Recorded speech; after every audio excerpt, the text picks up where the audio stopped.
Mary's boy child, Jesus Christ, was born on Christmas Day, and man will live forevermore because of Christmas Day.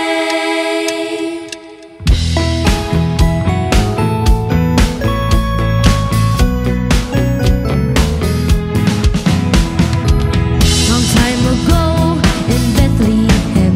Uy, katropa, kamusta? Tara na at samahan mo ako sa isa na namang kwento ng talento, inspirasyon at musika.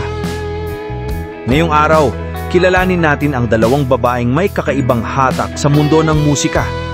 Dalawang Pinay na parehong may angking galing, karisma at puso sa pagtugtog.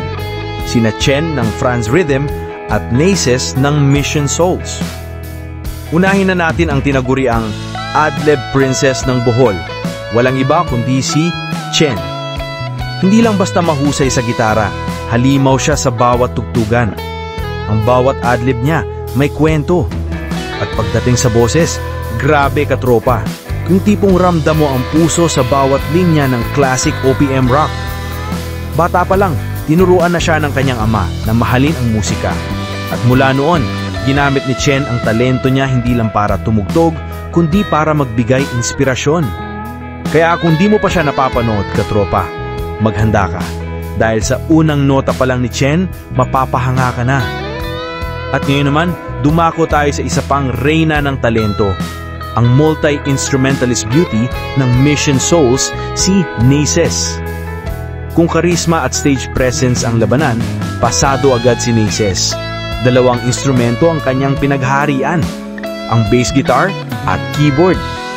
Pero higit sa lahat, natural na pang-artistahin ang dating niya. Yung tipong kahit simpleng tingin pa lang katropa, alam mong may impact.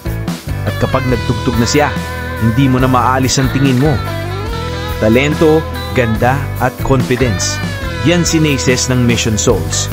Isang tunay na ehemplo ng talentong Pinoy na dapat nating ipagmalaki. Kaya mga katropa, huwag nating kalimutan suportahan ang mga lokal na musikero natin. I-follow at i-subscribe ang Franz Rhythm at Mission Souls, pati na rin ang solid fan page ng Mission Souls Army. At syempre, kung gusto mo ng ganitong kwento ng inspirasyon at talento, don't forget to like, share at subscribe dito sa ating munting channel.